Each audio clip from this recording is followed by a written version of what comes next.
This channel does not promote any violent, harmful, or illegal activities. All content provided by this channel is meant for an educational purpose only. Brought to you by Agilus Diagnostics. নিজেকে test করতে থাকুন।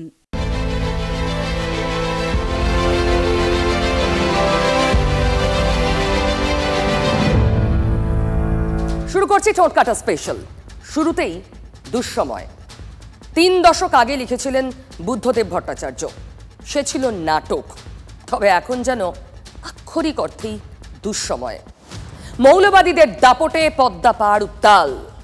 এর মধ্যেই দুশ্চিন্তা বাড়িয়েছে এপারে জঙ্গিদের বাড়বাড়ন্ত। অসম পুলিশের এসটিএফ এর জালে ধরা পড়েছে 8 জঙ্গি। সেই সূত্র ধরেই মুর্শিদাবাদ থেকে ধরা পড়ছে সন্দেহভাজন 2 জন, মোহাম্মদ আব্বাস আলী এবং মিনারুল শেখ। গোয়েন্দাদের সন্দেহ মিনারুল লিঙ্কম্যান আর আব্বাস টিচার, মাদ্রাসায় পড়ান। তাহলে মাদ্রাসায় শিক্ষার আড়ালে মগজধোলাইয়ের কাজ চলতো, মানে মুর্শিদাবাদের হরিহর পাড়ায় বসেই নেটওয়ার্ক বাড়ানোর কাজ চলছিল, আর সব চলছিল মাদ্রাসার আড়ালে। আর কি, বঙ্গের রাজনীতি 2-এ 2-এ 4 করলো। সেই অঙ্ক কষেই চলল রাজনীতির সহজ পাঠ। দেখুন, আমরা মাদ্রাসা শিক্ষার আধুনিকীকরণ চাই। খারিজি মাদ্রাসা বলে যেগুলো আছে সেখানে বিজ্ঞান পড়ানো হোক, ইংরেজি পড়ানো হোক। ধর্মান্ধ তৈরি করার কারখানা যেন না হয়, এটাই কোনো সুস্থ স্বাভাবিক মানুষ কামনা করে। 20 থেকে 30-40% মুসলিম যেখানে বসবাস করে, সেই সমস্ত গ্রামগুলাই আশেপাশে 4-5টা 10টা গ্রাম নিয়ে একটা করে মাদ্রাসা চলে। এই মাদ্রাসার মূল উদ্দেশ্য হচ্ছে এদের আরবি শেখানো, কারণ আমাদের পবিত্র কোরআনটা হচ্ছে আরবিতে লেখা। এই হুমায়ুন কবির সে বলছে 30% হিন্দুকে মুর্শিদাবাদে কেটে ভাগীরথীতে ভাসিয়ে দেবে। আবার একদিকে আরেকজন ক্যাবিনেট মন্ত্রী বলছেন আমরা দুর্ভাগা হিন্দু হয়ে জন্মেছি বলে এখানে মুসলমানদের সংখ্যাগরিষ্ঠ করতে হবে। अगर अल्लाह की रहमत है हमारे ऊपर, अगर तालीम हमारे साथ है, तो हम एक दिन मेजॉरिटी से भी मेजॉरिटी हो सकते हैं। মুখ্যমন্ত্রী তো অনেকদিন আগেই বলেছেন 10,000 মাদ্রাসার আমি অনুমোদন দিয়ে দিলাম। এটা তো তৃণমূল বলতে পারবে। আর মাদ্রাসার অনুমোদন দিয়ে কি হবে? কি পড়ানো হচ্ছে সেখানে? যে ভাষার এখানে কোনো চল নেই, আরবি ফার্সি পড়িয়ে এখানকার ছেলে মেয়েদের জাতীয় জীবনের মূল স্রোত থেকে দূরে সরিয়ে দিয়ে লাভ কি আছে? প্রতিদিন নিজেকে টেস্ট করতে থাকা উচিত, কারণ টেস্ট করেই মানুষ ফিট থাকতে পারে। তাই যখন হেলথ টেস্টের কথা আসে তখন আমি ভরসা করি India's largest diagnostics company Agilus diagnostics. নিজেকে টেস্ট করতে থাকুন। তাহলে মাদ্রাসায় শিক্ষার আড়ালেই চলতো মগজ ধোলাইয়ের কাজ, মানে মুর্শিদাবাদের হরিহর পাড়ায় বসেই নেটওয়ার্ক বাড়ানোর কাজ চলছিল, আর সব চলছিল মাদ্রাসার আড়ালে। আর কি, বঙ্গের রাজনীতি একদম দৌড় লাগালো। অঙ্ক কষে চলল রাজনীতিরও সহজ পাঠ। দেখুন, কিন্তু যেভাবে দেখে দেওয়া হচ্ছে, বুদ্ধবাবু একটা সময় বলেছিলেন, যেটা বিজেপি সেই সময় আডবাণীজির মুখের মানে ওই ধরনের কথা ছিল, ডোমকলে একটা প্রোগ্রাম করতে গিয়ে বুদ্ধবাবু এরকম একটা বেফাস কথা বলে ফেলেছিলেন যে মাদ্রাসাতে নাকি জঙ্গি তৈরি হয়। তারপরে কিন্তু বুদ্ধবাবু তার ভুলটাকে বুঝে তিনি ওই জায়গা থেকে ফিরে এসেছিলেন। কোথা থেকে এখনও কালিমালিপ্ত করার চেষ্টা করছে মাদ্রাসা শিক্ষা প্রতিষ্ঠানগুলোকে, কিন্তু আদেও এটা কোনোদিন 0.01% হতে পারে। সেই সমস্ত শিক্ষা প্রতিষ্ঠানগুলোতে ধর্মীয় শিক্ষার সাথে সাথে সামাজিক শিক্ষাও দেওয়া হয়, আর ধর্মীয় শিক্ষায় বলা আছে দেশকে ভালোবাসা ইমানের একটা অঙ্গ। মানে মাদ্রাসার আড়ালেই চলছিল বিষ বৃক্ষ তৈরির ষড়যন্ত্র, মগজ ধোলাই। দেখুন, আমাদের রাজ্যে মাদ্রাসাগুলোকে প্রধানত 3টে ভাগে ভাঙা হয়। 1, সরকার অনুমোদিত এবং সাহায্যপ্রাপ্ত হাই মাদ্রাসা ও সিনিয়র মাদ্রাসা। 2, সরকারি অনুমোদন প্রাপ্ত মাদ্রাসা কিন্তু সরকারি অনুদান থেকে বঞ্চিত। আর 3, খারিজি মাদ্রাসা, সরকারি অনুমোদন নেই, অনুদানও নেই। রাজনীতির নজরে এই খারিজি মাদ্রাসা। 2 দশক আগে এই খারিজি মাদ্রাসা নিয়ে মন্তব্য করেছিলেন তখনকার মুখ্যমন্ত্রী বুদ্ধদেব ভট্টাচার্য। বলেছিলেন রাজ্যের অনুমোদনহীন খারিজি মাদ্রাসাগুলো সন্ত্রাসবাদীদের আখড়া। সেই মন্তব্যের বিতর্কে সেদিন সরগরম হয়ে ওঠে বঙ্গ রাজনীতি। খারিজি মাদ্রাসার প্রশ্নে সেই বিতর্কের পাতায় উল্টে দেখল বঙ্গ রাজনীতি 2 দশক পর। আনএডেড আরো 700 মাদ্রাসার মতো, হ্যাঁ 700 মাদ্রাসাকে আমরা রেকগনাইজ করব। তারা কি করে মাস্টার জোগাড় করবেন এটা তাদের ব্যাপার, স্বাধীনতা। আমরা কারো স্বাধীনতা হস্তক্ষেপ করতে চাই না। আমরা যেটা বলেছি সেটা হচ্ছে আপনারা নিজেদের মতো করে চালান, কিন্তু আমরা একটা সার্ভে করব। যারা ইন্টারেস্টেড নয় আমাদের কিছু বলার নেই। সেদিন মুখ্যমন্ত্রীর মুখে খারিজি মাদ্রাসা, সেই সব মাদ্রাসাগুলো চাইলে সরকারি খাতায় অনুমোদন দেওয়া হতে পারে। আমরা সার্ভে করে দেখব, তাহলে আমরা তাদের যেটা করব সেটা হচ্ছে তাদের ছাত্রছাত্রীরা, অন্য সাধারণ ছাত্রছাত্রীরা যে ক্যাটাগরিতে গভর্নমেন্টের থেকে যা যা সুযোগ সুবিধা পায় সেটা যাতে তারা পেতে পারে, এইটাই আমাদের উদ্দেশ্য। অনুমোদন পেলে সেই সব মাদ্রাসার পড়ুয়ারাও কন্যাশ্রী, ট্যাবলেটের মতো বিভিন্ন সরকারি সুবিধা পাবে। কিন্তু এখনো সরকারি স্বীকৃতির প্রশ্নে খারিজি মাদ্রাসাগুলো সেই তিমিরেই, বলছেন খোদ শাসক বিধায়কই। কিন্তু দুর্ভাগ্য হলেও সত্যি আজ পর্যন্ত কোনো মাদ্রাসা, সিপিএম আমলেও এরকম খারিজি মাদ্রাসার কোনো সরকারি স্বীকৃতি দিয়ে যায়নি। এবং আমাদের বর্তমান সরকারেরও অনেক ইনকোয়ারি হয়েছে, অনেকভাবে তথ্য নেওয়া হয়েছে। সত্যিই তো গত 13 বছরের মমতা বন্দ্যোপাধ্যায়ের আমলে মুসলিমদের কোনো আর্থসামাজিক উন্নয়ন হয়নি। প্রতি বছর 25 থেকে 27% হারে মসজিদ এবং খারিজি মাদ্রাসার সংখ্যা বাড়ছে। আমি যতটুকু জানি দুটো ফেজে 750 থেকে 850 মাদ্রাসার সমস্ত পরিকাঠামো ঠিকঠাক আছে, এরকম জায়গায় ওয়েটিংয়ে আছে। এতেই স্পষ্ট হচ্ছে যে মুসলিমরা শুধু কোরআন হাদিস পড়েই সীমিত থাকছেন, তারা মৌলানা বানছেন, কিন্তু আবুল কালাম আজাদের মতো দেশের অন্যতম নিউক্লিয়ার সায়েন্টিস্ট বা রাষ্ট্রপতি তৈরি হওয়ার জন্য নিজেদের প্রস্তুতি নিচ্ছে। সরকারি স্বীকৃতি নেই, তার উপর সরকারি নিয়ন্ত্রণের অভাবেই কি আব্বাস আলীরা শিক্ষক হয়ে ফাঁক গলে মাদ্রাসায় ঢুকে পড়ছে?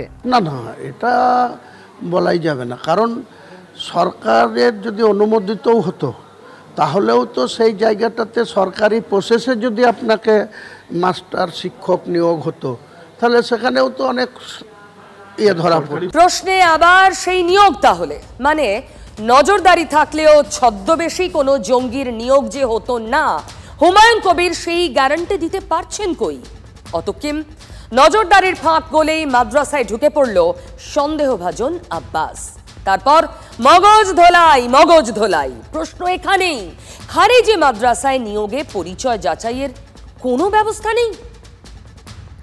প্রসেসে হলে আব্বাসের মতো কেউ বাংলাদেশ থেকে এসে তাকে তো একটা সরকারি পরিচয়ের মধ্যে দিয়ে যেতে হতো, অনেকটা ভেরিফাই করতে হতো সেখানকার শিক্ষা দপ্তর বা মাদ্রাসা বোর্ডের তরফে, বা সরকারি অনুমোদনের জায়গা থাকলে তো সেটা হতো। সেটাও আপনি 100% করতে পারবেন না। যদি তাই হতো তাহলে পাসপোর্টটা সেন্ট্রাল গভর্নমেন্ট ইস্যু করে পাসপোর্ট, সেই পাসপোর্ট কত জাল পাসপোর্ট বেড়াচ্ছে, কি করে হচ্ছে? মডিউলের সংখ্যা বাড়ছে, তাতে পশ্চিমবঙ্গের একটি নির্দিষ্ট ভূমিকা আছে। কিন্তু এই সরকারের ভোট ব্যাংকের রাজনীতির কারণে, তোষণের রাজনীতির কারণে মৌলবাদকে প্রশ্রয় দিচ্ছে সরকার, যার জন্য তো নতুন কিছু নয়। ফিরহাদ হাকিমের বক্তব্যের কন্টিনিউয়েশন। মাদ্রাসা জঙ্গিদের জায়গা এটাই মানতে রাজি না। আমাদের এখানে অনেক মাদ্রাসা আছে, সব মাদ্রাসাকে যদি এখন জঙ্গিদের আস্তানা বলে দেওয়া হয়, এরকম জেনারেলাইজেশন করা এটা একটা অন্যায় হবে। এটা একটা আরেক ধরনের বৈষম্য এবং বিভাজনের বাতাবরণ তৈরি হবে। এখানে নতুন নতুন জায়গায় যেভাবে স্লিপার সেল ছড়িয়ে পড়েছে এবং আসাম পুলিশ গ্রেফতার করছে তা আমাদের জন্য অত্যন্ত উদ্বেগের, এবং বর্তমানে বাংলাদেশের পরিস্থিতির পরিপ্রেক্ষিতে এই চিন্তা আমাদের বাড়াচ্ছে। ভারতীয় নিরাপত্তা এজেন্সিগুলি যে সচেষ্ট আছে তা এরা ধরা পড়ছে এবং ভবিষ্যতেও ধরা পড়বে। কিন্তু কোন প্রতিষ্ঠানে থাকতেন, কোন প্রতিষ্ঠানের সাথে যুক্ত ছিলেন, সেই জন্য সেই প্রতিষ্ঠানকে কালিমা লিপ্ত করা কোনোভাবেই শিক্ষিত সমাজের কাছে কাঙ্ক্ষিত নয়। আমি আশাও করব না যে এইভাবে কাঙ্ক্ষিত করুক। কেউ হয়তো মাদ্রাসা কোনো ছাত্রের পরিচয় দিয়ে, মাদ্রাসা কোনো শিক্ষকের পরিচয় দিয়ে কিছু করতে পারে, সেটা সরকারি দপ্তরেও আছে, ভারতবর্ষের সেনাবাহিনীর মধ্যেও হয়, এটা পুলিশের মধ্যেও হয়, এই গুপ্তচর বৃত্তি। প্রত্যেকটা মাদ্রাসার কর্তৃপক্ষের উচিত ভালো করে যাচাই করে তারপরে তাকে সেখানে শিক্ষক হিসাবে নিয়োগ করা। এখানে নতুন নতুন জায়গায় যেভাবে স্লিপার সেল ছড়িয়ে পড়েছে এবং আসাম পুলিশ গ্রেপ্তার করছে তা আমাদের জন্য অত্যন্ত উদ্বেগের এবং বর্তমানে বাংলাদেশের পরিস্থিতির পরিপ্রেক্ষিতে এই চিন্তা আমাদের বাড়াচ্ছে। ভারতীয় নিরাপত্তা এজেন্সিগুলি যে সচেষ্ট আছে তা এরা ধরা পড়ছে এবং ভবিষ্যতেও ধরা পড়বে। সে চুপি চুপি আসে, চুপি চুপি বাংলার ঘরে ঢুকে পড়ে ওপার থেকে। এই যে কোনো ব্যবস্থা নেই, নিয়োগে কোনো চেকিং নেই, কে ঢুকে পড়ছে শিক্ষক হয়ে মাদ্রাসায় পড়াতে, কেন নেই? খোলা রাখতে, ইচ্ছাকৃতভাবে এই যাতায়াতের পথ খোলা রাখতে। এপারে এসে মুর্শিদাবাদের হরিহরপাড়ায় মাদ্রাসায় শিক্ষক হয়ে গেলেন, আর এক পড়ুয়ার বাবা মিনারুলকে বানিয়ে ফেললেন লিঙ্কম্যান। গোয়েন্দাদের সন্দেহ তো তাই, এত বড় ঘটনা, তার জাল, সব চুপি চুপি, কেউ টের পেল না, প্রশাসন কিচ্ছু না। ইন্টেলিজেন্স শব্দটা উঠে গেছে নাকি ডিকশনারি থেকে?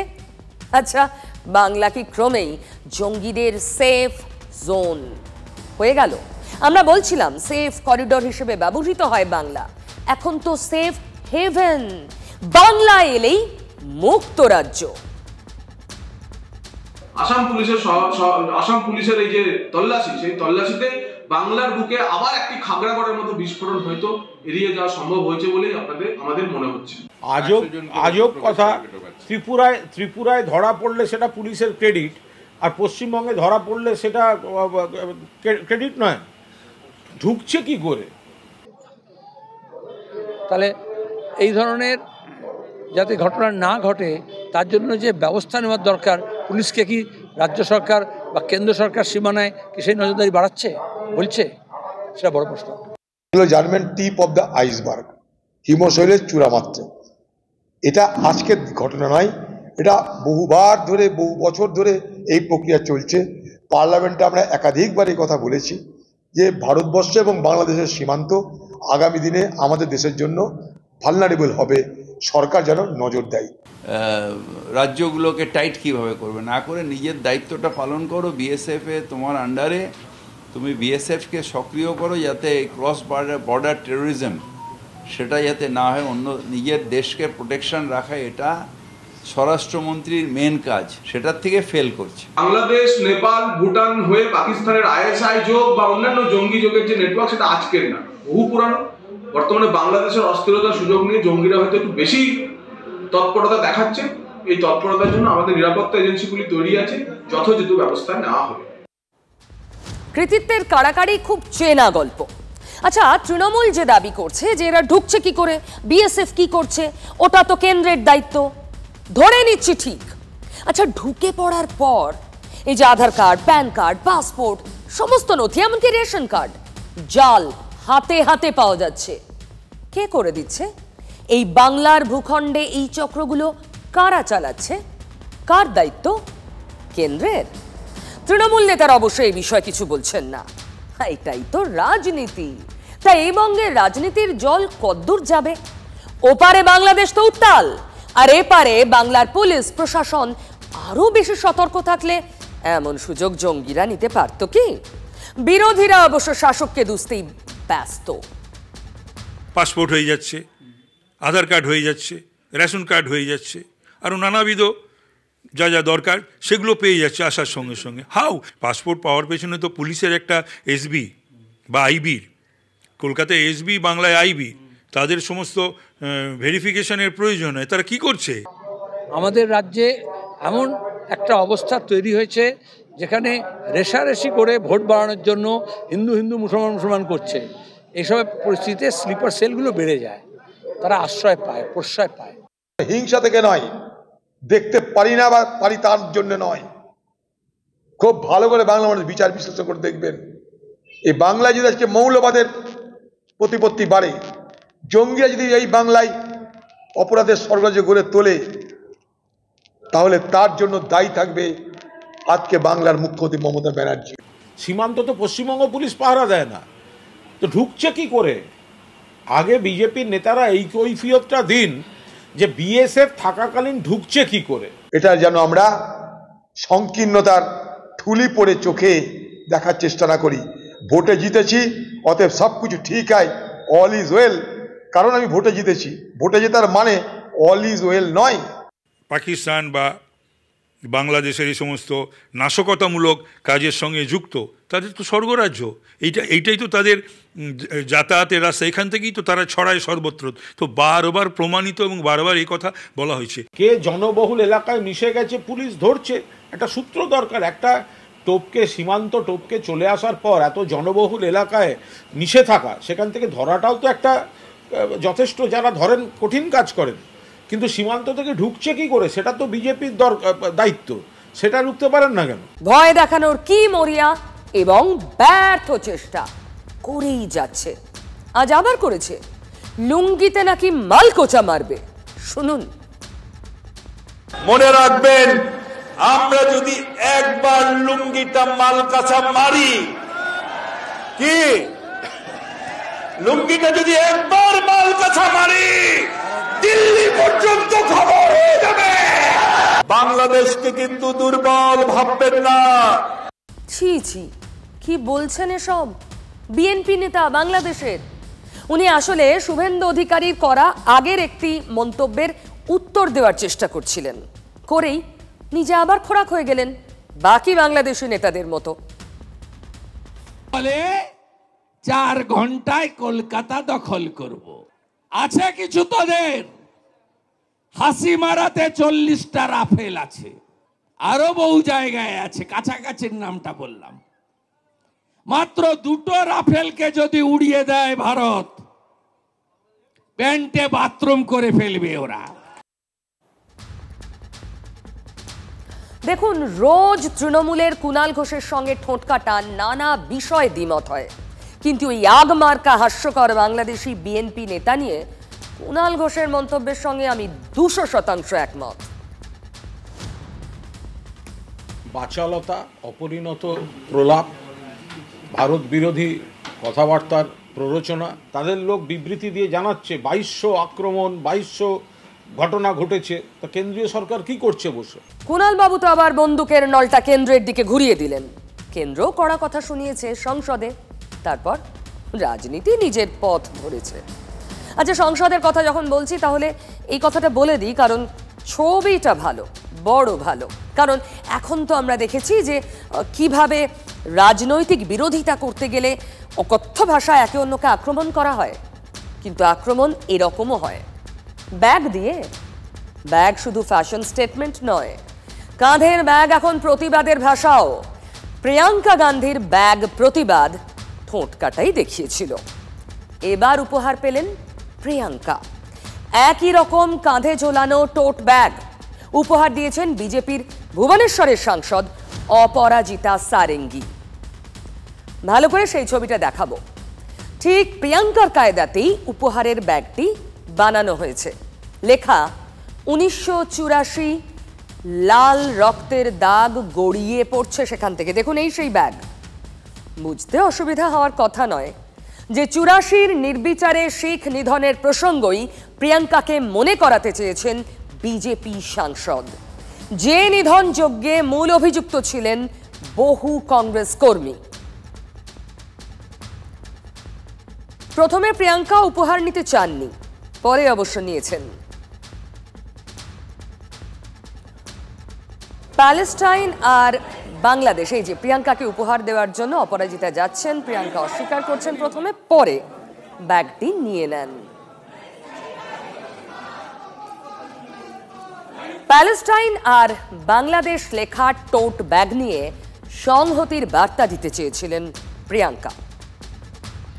সংসদ চত্বরে প্রিয়াঙ্কা গান্ধীর প্যালেস্টাইন বা বাংলাদেশ লেখা ব্যাগ নিয়ে আসা এবং প্রিয়াঙ্কা গান্ধীকে পাল্টা বিজেপি সাংসদ অপরাজিতা সারেঙ্গির 1984 লেখা ব্যাগ গিফট করা, পুরো বিষয়টি সিরিয়াস ইস্যুতে রাজনীতিতে আদতে ফ্যাশন স্টেটমেন্ট হিসেবে উড়িয়ে দেওয়া যেতেই পারত, কিন্তু এই মুহূর্তে মাঠে ময়দানে বা জনমানসে কংগ্রেস সম্পর্কে বিরূপ মতামত, কংগ্রেস সম্পর্কে বিরূপ জনমত তৈরির জন্য আদতে একসময় কংগ্রেস কি করেছে সেই ইতিহাসকেই সব থেকে বড় হাতিয়ার হিসেবে ব্যবহার করছে বিজেপি। তাহলে এবার আপনাদের দুটো ছবি দেখাবো। আগুনের ছবি, আজ রাজ্যের 2 জায়গায় আগুন লেগেছে। এক মৌসুমী দ্বীপ মানে একেবারে দক্ষিণ 24 পরগনায় বকখালিতে, আরেকটি ছবি দুর্গাপুর ব্রিজে। দুটো ছবি আপনাদের পরপর দেখাবো। দুর্গাপুর ব্রিজ মানে বিপি পোদ্দার হসপিটাল এবং কমান্ড হাসপাতালের মাঝের বস্তিতে গতকাল তপসিয়ায় আগুন লেগেছিল, সেটাও কিন্তু বস্তিতে।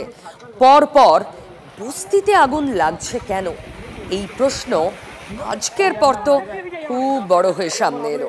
নেহাতি শীতকাল বলে, নেহাতি ঝোড়ো হাওয়া চলে তাই, নাকি অন্য কোনো উদ্দেশ্য? দেখুন, বাংলায় পাতা নড়লেও রাজনীতির গন্ধ পাওয়া যায়, সেখানে পরপর 2 দিন ধরে এতগুলো আগুনে সে গন্ধ আসবে না? নাম জনতা সুরাহা এখনো হলো না। ফের প্রশাসনিক জটে আটকে গেল জীবন বীমা আর স্বাস্থ্য বীমার জিএসটি কমানোর প্রস্তাব। ফলে পুরনো করের হার অনুযায়ী বীমার প্রিমিয়াম দিতে হবে। টোটকাটা আবার আগামীকাল রাত 8টায়। Brought to you by Agilus diagnostics. নিজেকে টেস্ট করতে থাকুন।